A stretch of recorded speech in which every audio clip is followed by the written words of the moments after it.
when you don't get a chance to look in a man's eye or feel the reactions to the information. And so we, as a staff, working extremely hard to avail ourselves of all the options in that regard in an effort to be at our best. And we're also open to learning from players. It's probably more of an adjustment for us as coaches than it is for players. Just they live in that technological world, handheld devices and so forth.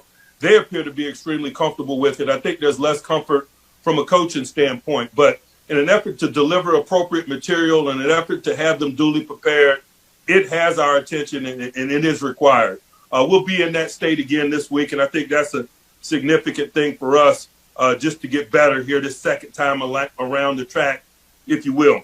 From a health standpoint, in terms of the team, in game we had a couple bumps and bruises that could affect potential availability or at least work at the front part of the week. Jalen Samuels had a quad. Trey Edmonds had a hamstring. We'll see where the week takes us in terms of some of those guys.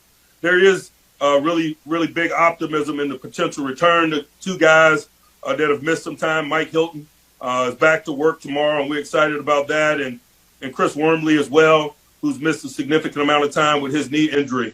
In the midst of that, I think we've gotten an opportunity to play some young people like we've talked about quite a bit and gain some experience and have some success in the midst of that. And all that does is strengthen us as we get some of these regulars back. And we know with the adversity and the challenges that lie ahead, that's going to be needed. In review of the game, I think the biggest significant component or analysis or critique of the game is our ineffective run game. And we spent a lot of time talking and thinking about that in an effort to move forward. One of the things I'll acknowledge is as a team, you always go through lulls in the season where components of your play are lacking, and it requires a recenter defense or a third down conversion defense was lacking. I think we spent some time talking about it, third and long and so forth. And, we've recentered ourselves in that area and gotten better. I can't say enough about the efforts of the guys on third down defensively, for example, last Sunday. So I look forward to getting into the lab with the coaches and the guys and attacking this run game situation. It's something that we shouldn't have a difficult time pushing through, to be quite honest with you. We have very capable people in that area, but it is below the line as we sit here today. Thankfully, it wasn't significant enough in terms of costing us a game at this juncture, but we're proceeding with that level of urgency. As we look at Jacksonville, one of the things that really captured my attention is this running back, James Robinson. I cannot say a significant component, particularly in their last matchup in Green Bay, was their ability to get the ball. And we all know Green Bay's ability to possess the ball. Green Bay, I think, is number one in the NFL in safeguarding the football. They had some significant turnovers in that game, and that turnover element of play is something that we need to be cognizant of as we head down to Jacksonville. We've always had rough and tumble games with those guys down there. They always play really tough defense. Todd Wash, their defensive coordinator, has been down there for a number of years. We had a rough and tumble game down there with them a few years ago that we had to march back and win late. He was a coordinator then, and it was tough sledding for us that day. We're anticipating that type of environment, that type of competitive spirit from those guys. They got quality players at all levels. The linebacker level in particular, Miles Jack is a really impressive player. Joe from up in Cleveland, they acquired in free agency, we're very familiar with. He's gotten after us in the past. He beat us last year, quite frankly, in Cleveland. Was a significant component of that. So we're preparing with an edge. We understand that we have a bullseye on our back, if you will, being where we are in this process. We don't run away from that. We embrace that. We enjoy the challenges that the National Football League presents week in and week out. We acknowledge that we're going on the road to an AFC South group, one that we have a history with, one that always plays us tough and always brings a certain edge to play. And so we respect that, and we're going to proceed this week with our work with those things in mind. I'll pause and open it up for questions. Dale Wally, go ahead. Yeah, Mike, and looking at the issues with the run game, is it the plays that you're running? Is it the problems that other teams or things that teams are doing to you? Is it personnel? What is there something you can put your finger on with that? Sure, it's generally usually a combination of all the above. And specifically, last week I was not surprised of the commitment that Cincinnati had. Go ahead. Mike, what did you see from Marcus Allen? Did he do enough to get another look as that lone inside linebacker in the dime? And is that a position you would like to solidify with one guy if you can? You know, I'm just living week to week in that regard. I like the contributions of Marcus thus far. Marcus has a skill set that lends itself to those environmental things, man. He's a good blitzer. He can run really good for the linebacker position. He's a good coverage guy for the linebacker position. And so his attributes have been an asset to us in that area. We'll continue to work with him in that area, but we're not opposed to looking at a bunch of different combinations that you guys have seen thus far. We've looked at a lot of different combinations in the time that guys like Mike Hilton and Devin Bush and Ulysses Gilbert have been out. We've looked at guys like Marcus Allen and Antoine Brooks and on the outside at the cornerback spot, even Justin Lane. So we like our experiences there. We're getting a sense of what those young guys are capable of and how they can help us. We've had some success along the way in spite of some of their lack of experience. And so all of those are good discussions and good issues to have as we formulate this plan. Joe Rudder. Yeah, Mike, this is the third of your last 4 road games. I think we're going to a state that's on the COVID restriction list for Pennsylvania. Is that a concern? And what precautions do you guys take on the road with hotels and things like that?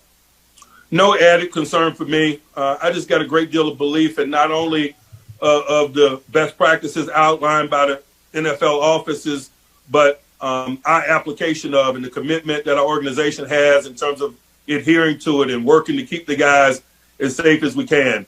And so this is business as usual for us in terms of 2020 business, at least. Brooke Pryor.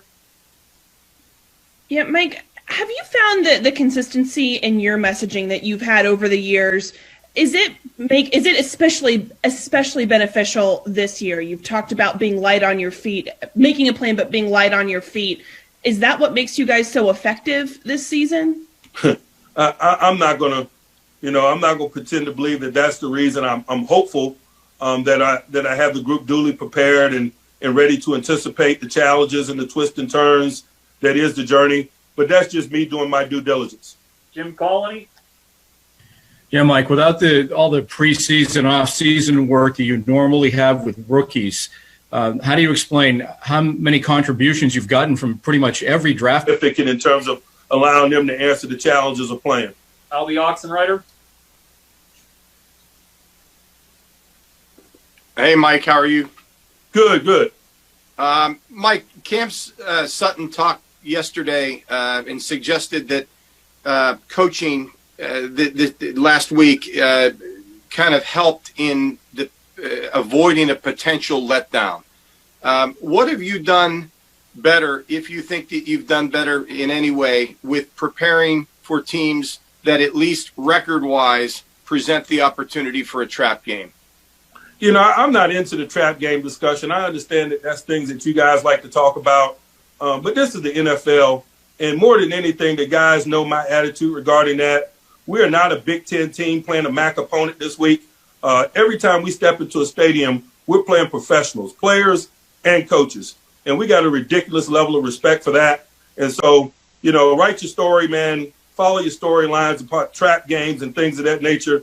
We understand what we're going into in Jacksonville, that's a group that's trying to kick our butt, a professional group, a capable group, and we're preparing with that understanding. Ray Fittipaldo. Mike, you touched on it a little bit earlier. You guys are second in the league in turnover margin. Was that a specific conversation that you had with Ben and the other guys that handle the ball during the offseason as far as what you needed from this offense? It goes beyond conversations. It's about action. And we start every Wednesday workday with ball handling and ball security drills for those that throw it, catch it, run it. It's just a part of our culture, just like pursuing and working to take care of the ball on the other side. We believe that those two things work hand in hand, and discussions are just the very beginnings of it. We got to make sure that our actions match our words, and as a staff, we work extremely hard to do so from a drill standpoint in our week's prep. Tim Benz. Mike Robinson, that you talked about before, the running back, stylistically, do you find him to be similar to any of the other veteran running backs that you've seen so far this year? And do they block it up for him in the same sort of fashion that they did? First and control the game and the time of possession and things of that nature. That's always been kind of Jacksonville Jaguar football since he's been there, so that's what we're anticipating. Jeff Hathorn.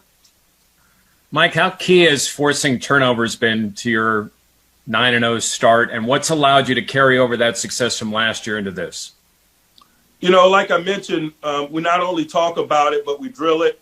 And the guys, you know, I can't say enough about the effort of the guys. I mean, you know, Cam Sutton has forced a fumble in the last 3 football games, and that's a guy that doesn't play every snap of defense. He's more of a situational defender. Of the run game. How satisfied are you there? You've called James Conner your bell cow. Do you think that you need a change there in some way? I do not. He is. We're going to get better. Jesse Washington. Coach, you mentioned earlier about how it's harder to succeed when you can't look a man in his eye as often as you'd like to. Why is that, and what have you done to overcome that during this COVID season? You know, it's just human nature, man. You know, it's easier to be wired in and engaged in conversation when there's close proximity. You can feel body clues as someone who teaches or instructs.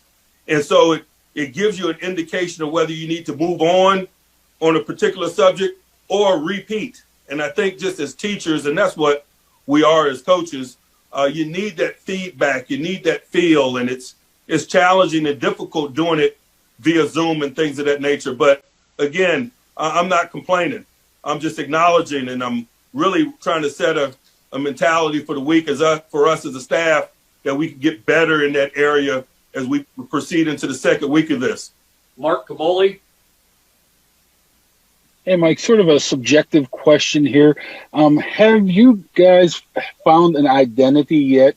And if so, what is it? You know, hopefully our identity is winning. We need to be diverse and versatile enough to be what we need to be just about in any circumstance. We need to have enough depth to meet the challenges of attrition that's associated in this game. We got to have enough talent across a wide variety of areas to play a certain style of play when circumstances or opponent dictates it. But more than anything, I want our personality to be that of a winner. Will Graves. Mike, are teams just defending you differently in the run game than they were in the first half of the season? And is it more just not winning enough battles at the point of attack more than anything else? Guys, I think I've been very clear about where we are as a run unit. We're not up to snuff right now. We accept ownership for that. We're going to roll our sleeves up and solve it. We had a similar discussion a couple weeks ago when you guys were asking about our third and long defense. We did similar things there, and I expect similar results in regards to the run game. Brooke Pryor. Like you mentioned that the younger guys, the players, are adapting better to the virtual environment because they're familiar with handheld devices, things like that. How have you adapted to Zoom since March, and how have you seen your coaches adapt or figuring out ways to get around being able to look guys face to face? I'm working hard not to be resistant to it. Our coaches are doing the same, but some of us are dinosaurs, man. We give ground grudgingly, if you